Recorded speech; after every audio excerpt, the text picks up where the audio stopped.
Hi there, this is Raghav Iyengar. I am the Chief Business Officer at Axis Asset Management. Hey, another question which is very commonly asked in mutual fund searches is, what is systematic transfer plan and how does it work?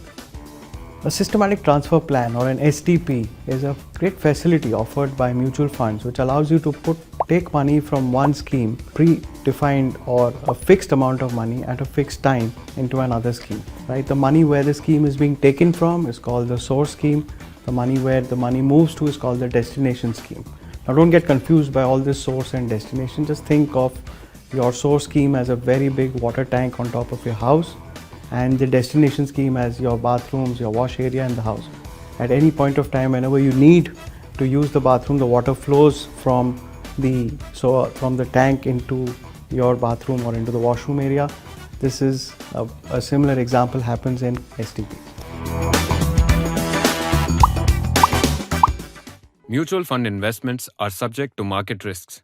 Read all scheme-related documents carefully.